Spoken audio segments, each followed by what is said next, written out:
On June 20th, Prime Minister Modi, in a 165-minute virtual interaction with ministers, asked them to put the economy on a growth trajectory. For this purpose, he asked the ministers for ideas which can transform India into a global manufacturing hub. In the virtual interaction, the discussion was mainly about China and the manufacturing challenges faced by India. Earlier, the Prime Minister gave a mantra, vocal for local, during his address to the nation on May 12, 2020. The idea was to promote local brands and goods. He further stated that the brands which are global today were once local. More recently, the clamor has become louder to make in India and make India a global manufacturing hub, especially considering the China situation. In the 1980s, China began as a producer of low-end products, and in 2010, it became the largest manufacturer in the world, overtaking the US in all sectors, from drugs to electronics. In 2018, as per UN data, China accounts for 28% of the global manufacturing output. On this edition of The Big Picture, we will analyze what needs to be done to make India a global manufacturing hub. Joining me on the program today are Shubhrakant Panda, Chair, Manufacturing Committee, FICCI; Ajit Ranade, Chief Economist, Aditya Birla Group; and Aruna Sharma, former Secretary, Ministry of Steel. Thank you to all my guests for joining me on this edition of The Big Picture. So, Ms. Sharma, I'd like to begin the program with you. Let's first start and analyze and understand what is the status of manufacturing in our country as it stands today. Let me be very, very clear and blunt about it. Unfortunately, over last number of years, the small manufacturers sort of metamorphosized themselves to become traders because of the tough labor laws, of expensive credit, of expensive power. They found it more lucrative to import from China and other countries and market it here. As far as the fast-moving goods up there, the branding does not make a difference, and that is how it went about. But assembly in electronics saw a big jump in the mobile sector in the country, and of course in steel we became number 2 in the world on steel manufacturing. Cement, we are strong. Aluminium, we are equally strong. But if you look, the major boost what the Prime Minister has been talking about has to be in the MSME sector, because that is where the major market lies and that is where it moves. And the Indian manufacturers lost a lot of space there to that of heavy imports, which were cheaper, better looking, fast rolling. And the reason behind it, like I said, an add-on reason was there was a complete lack of research in that sector. They were going on in the hackneyed matter, the market feedback, the modification of the goods, using better technologies, all that got missing. Now from there, this is an opportunity to restart, and that restarting is going to make the whole difference. And for that, you have to really work hard. In the sense, for every kind of manufacturer, you have to really sit with them and start removing every entangled things that is pinching them very badly. So it could be as simple as loading, unloading times. It could be as difficult as getting a new technology and machinery to go ahead with it. So this combinations has to be a very fast reactions. Otherwise, you know, we have what we lacked and what we lost the time. To accelerate and gain it, it requires a complete focused efforts, and which I am very sure my co-panelists who are very much in depth working for the manufacturing will be commenting much more about it.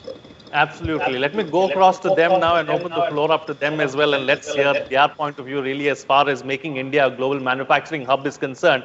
First, Mr. Ranade, you know, can India become a global manufacturing hub? What needs to be done? How can we become a powerhouse when we talk of manufacturing? Well, the short answer is yes. And the long answer is that we need to take several steps. First of all, an acknowledgement of reality. You know, while we have some really world-class stories to tell to the world, for example, the highest quality awards in manufacturing is called Deming Awards. We have the largest number of Deming Award winners in India outside of Japan. It's a Japanese quality award.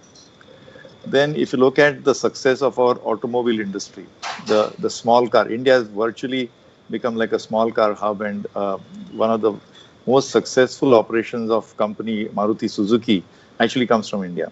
And I could give you several other examples. So while that is true, the larger reality is that the share of manufacturing in GDP, in India's GDP, is today stuck at 16, 17%.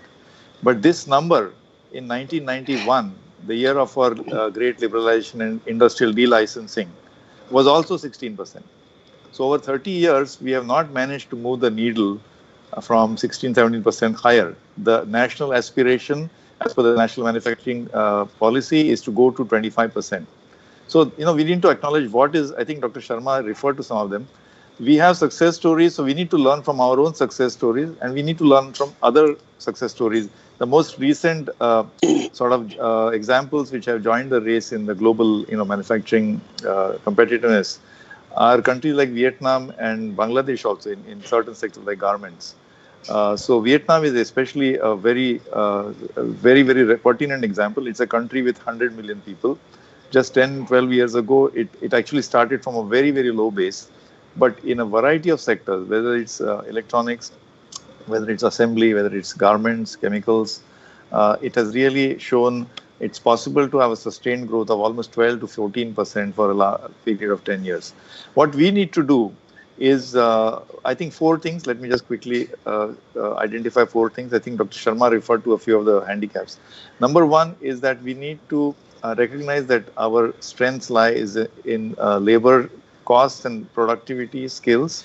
So we need to create large mega clusters, preferably near ports, which leverage on labor-intensive manufacturing sectors. Second, we need to aggressively work on policy matters, whether it's logistics costs or what Dr. Sharma said about loading, unloading times, or moving stuff by road and rail, and what is called trade facilitation. So the third policy matter, I would say, and because I believe manufacturing is closely related to exports, we cannot be successful in manufacturing unless we are also successful in exports. So one of the handicaps has been our exchange rate policy. I believe our exchange rate tends to be somewhat overvalued, which is a handicap, disadvantage to Indian exporters, also Indian industry, because then industry has to reckon with cheap imports. If our exchange rate is strong, then imports look cheaper than domestic industry. So we need to work on that as well. And lastly, we need to also work very aggressively on market access. You see that the world is now kind of not following multilateral policies under WTO, but trade blocs. So we need to see Vietnam very recently signed a free trade agreement in Europe. I think EU, India, FTA would go a long way in promoting market access for us. We should also find out if we can do the same thing with the US markets. I know that we have a free trade agreement with ASEAN and we have walked out of RCEP. Perhaps there have been concerns on that side. But certainly, I think European markets to us represent a huge opportunity. So I would say these combinations of four things would go a long way. Focus on our strengths and also probably get FTAs in place and in order so that it can help us on the whole is what the panelists are suggesting. Let me take another aspect forward with Mr. Panda. Mr. Panda, the industry we've seen over the past always asks for something really from the government and, look for more SOPs, look for more, incentives really. But then on the other side of the coin, you have several analysts, several experts suggest that, the government has done enough. It is now for the industry, or rather now it's time for the industry really to step up and deliver and do something on its own as well. What do you make of that? How do you assess it? Well, from an industry perspective, I believe that whatever asks have been there, whether in general or at this point in time where, there is a global crisis of sorts, industry will always try to put forth its point of view and work in consonance with the government of the day to achieve really our targets. But what I'd like to also touch upon, I think excellent points have been made by both Mr. Sharma as well as Mr. Ranade. There are fundamental challenges which come in the way of India progressing towards becoming a manufacturing hub. So, things like land, labor, capital. So these are challenges which have persisted for a while. which is why the statistic quoted by Mr. Ranade, which is that in 30 years we have manufacturing as a share of GDP has stubbornly remained at 16%. So besides all of that, I think there is I mean, I'd like to move away from SOPs and incentives and focus on something else, which is ease of doing business. I believe this government, under Prime Minister Modi, has done a lot of good work to make it easy for investments to come into India, for existing industries to do business. But I also believe that more can be done. Two points which come in the way, that there are a lot of archaic laws out there. And this is something that FICCI has consistently put across, even recently. A lot of work has been done in identifying and eliminating archaic laws, but I believe more can be done. And the second area, of course, is compliances. Just to give you an idea, I think an average Indian company has to go through something like 2,000 to 3,000 instances of compliances every year. And whereas you look at compatriots in Thailand or Vietnam, I believe that number is somewhere around 500. And so I think the need of the day is to actually look at the fundamental issues like land, labor, and capital, but also look at issues like compliances, which can be eased up. And by the way, by easing up on compliances, we are not saying allow a free run to companies to do as they wish, but follow the principle of trust but verify. Okay, all right. So, taking the discussion forward, I want to take up a point that Mr. Ranade raised with you, Ms. Sharma, and talk about, success stories. One big success story as far as manufacturing in India is concerned, I strongly believe is, correct me if I'm wrong, of course, is the two-wheeler sector and how our Indian companies really have fared. They've even beat the Chinese companies at their own game, and we are really, a major manufacturing hub as far as two-wheelers are concerned. Is that a success story? Is that a model that can be replicated by others? Second, talking about success stories, these companies that are moving out of China seem to be going to Vietnam. Why is that so? Is there something that we can implement and take away from Vietnam? Very rightly said. Like, if you look at the statements in the lead manufacturers of two-wheelers, and they have made quite strong public statements also into it. See, if you look at their whole chain, starting from the raw materials of steel to that of research, designing, making it, it has been sort of the whole link has modified and inputs have been very strong. They have taken the shocks of sudden changes in the policies of the kind of permissible two-wheelers in the market without enough notices to them to work upon it, but they managed to battle it out and move ahead. Their arguments or their gaining time was taken as if they are not sensitive about the pollution norms, which is not the true story. The manufacturing chain, or if you look at the entire assembly line, it takes time when you are going for a change. So these kind of changes, it is very, very important that you work together. And the success story happened there because the leaders in that sectors are innovative, are working toward it. Two-wheeler has a very big affordable rates and market within the country. So, the biggest advantage we have is we are big consumers. So in any manufacturing, the break-even will come by the local consumption itself to a very big way. And then you have a leeway for the export. So you're not so much, even though export is important, as Mr. Pandya very rightly said, but we are not export dependent. So even if protectionist measures came, we were able to take that shock as we were going ahead in the different sectors. So that is a success about the two-wheelers. Same what was very rightly said about the small cars. By Mr. Ranade, that if you look at the small car manufacturer, India location advantage, the ease of doing business of giving them land down south, nearer ports, did stand to their advantage that we became a big supply chain for the small cars in a very, very big way, whether it was Hyundai or Maruti. So both of them have captured the world imagination and the market as we are going ahead. But if we look at the replication of it in different sectors, and if you look at it that how we can trigger it off in the different sectors, we have known itching points, right? Very well known. And somehow a delay in decision is hitting us. So it is not something which is not on the table. It is not something, there is a need to go back to the drawing board if the intention is to become a big manufacturing hub.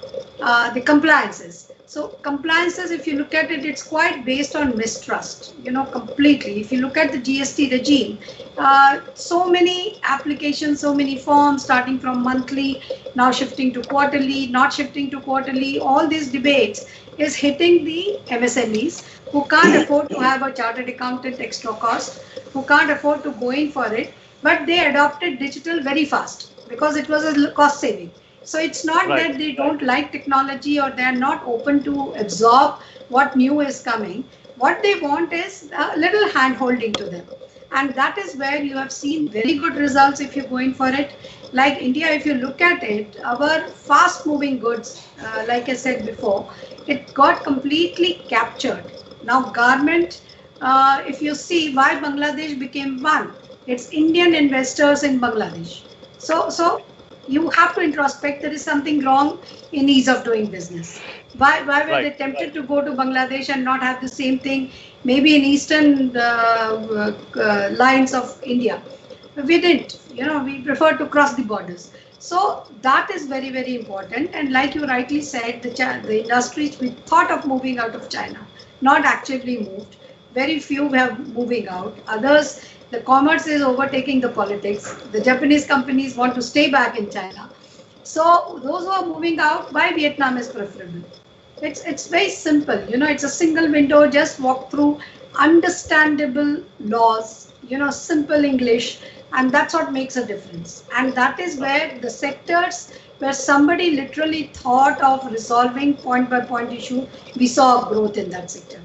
And one point I will not hesitate to say, there is a need of credibility and consistency in our policy making. Wherever we are consistent, we are seeing a better result. Where we do a somersault, then we take time to catch up again because the whole industry has to reset itself. So like I agree to Mr. Ranade, it is possible for India to become a big manufacturing hub. But then this line should be written in capital in front of everybody so that every thought, every policy, every action, it is resonating it. And it is not holier than thou attitude. Right? Okay, all right. Taking the discussion forward now, Mr. Ranade, how do we ensure that our products are competitive really as far as some of their peers outside are concerned? Because at the end of the day, it comes down to economics. Plain, simple fact, people want the cheapest and the best goods out there. So whoever can give it to them at a cheaper rate, they will go to them. Local for vocal and all of that, is a great slogan. It's good, but beyond the point, it comes down to economics.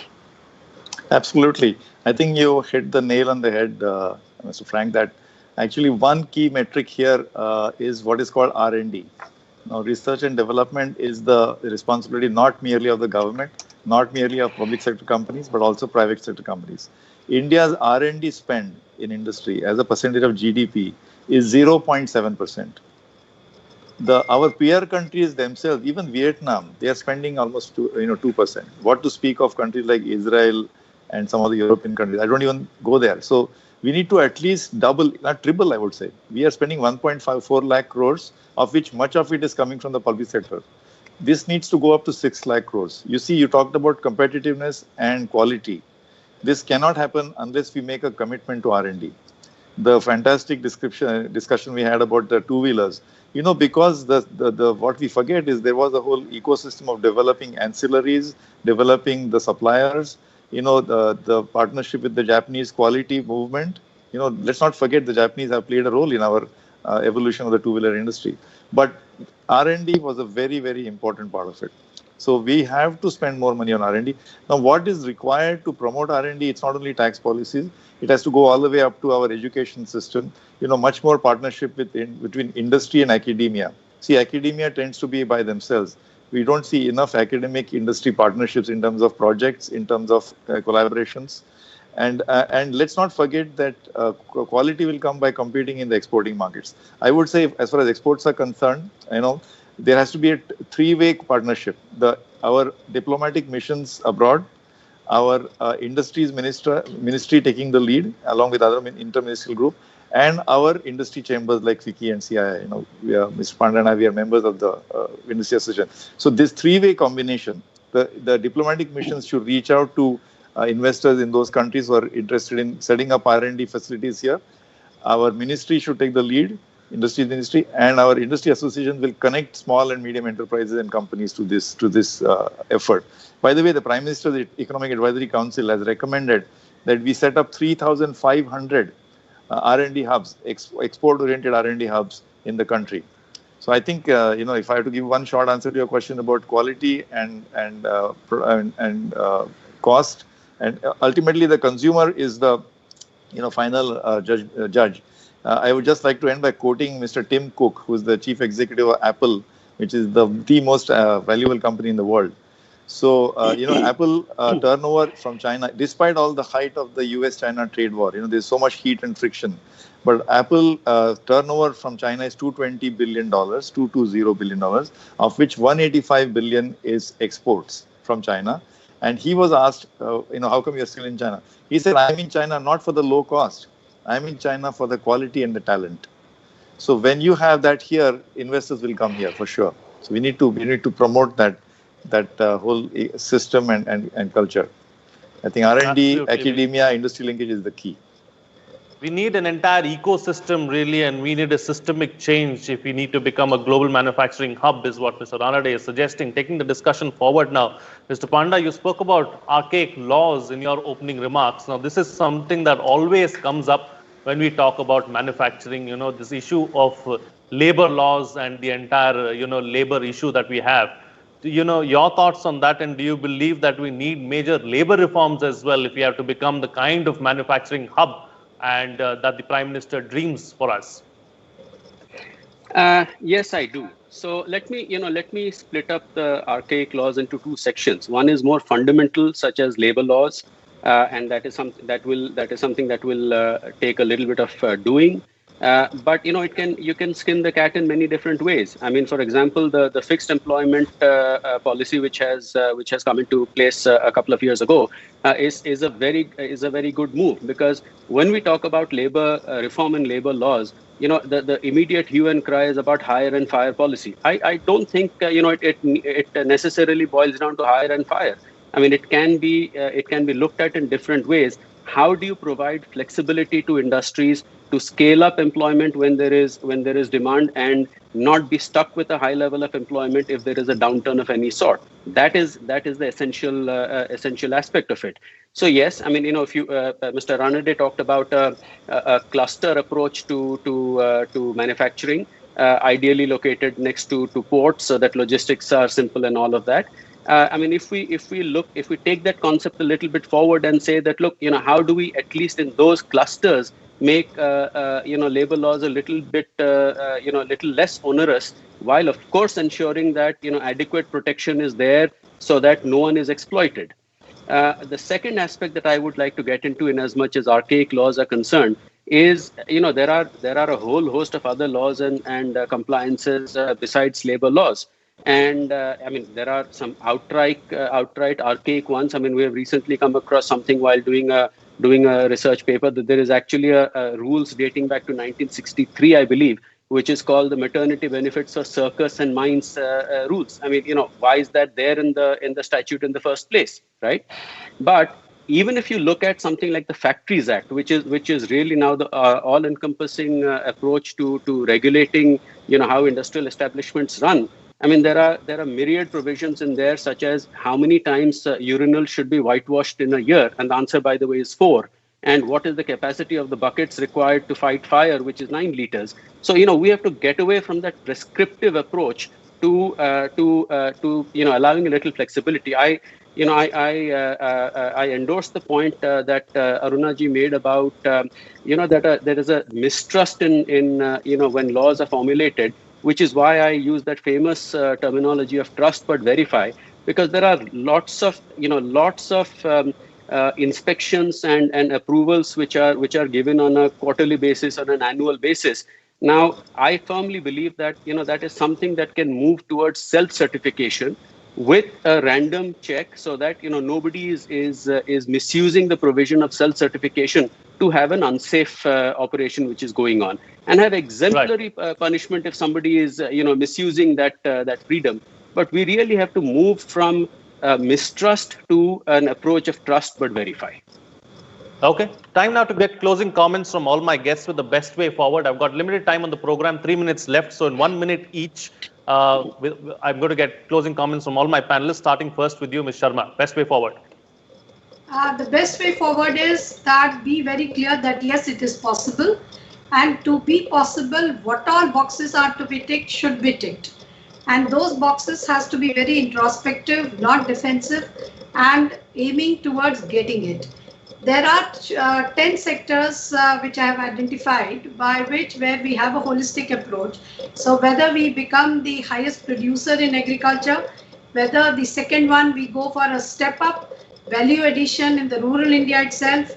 Number 3 is mining and its related value addition in terms of steel, aluminium, bauxite, mines, whatever we want to go in for. Then the fourth one, which is very, very important, is the food security aspect of it, that how do we go about it. Fifth is the MSMEs, and MSMEs need a different handling. Now, if you look at it, even the moratorium was not used. The use of moratorium is coming down to 30% because there is no back-end moratorium into it. So MSMEs have to be taken and their small problems have to be handled. They have to be handled into clusters. Like that, if you look at it, if we focus on 8 to 10 sectors as a whole, and then you go ahead by support in the education and social protections, it's not impossible. It is possible. But then the intention has to be very focused, clear, with everybody working on a team to sort of work towards it and start ticking the boxes that whatever is needed to be done is done. As we succeed in a private life, as we succeed in a professional life, we have to do exactly the same thing at the national level. Okay, all right. Mr. Ranade. Well, number one, go in mission mode. Just like we had, livelihood mission, we had the national health mission. This should be a mission mode. So co-opt everybody, as I told you. As far as exports are concerned, our diplomatic missions, the ministry taking the lead, the industry chambers, but co-opt the state government as well. Second, cluster approach.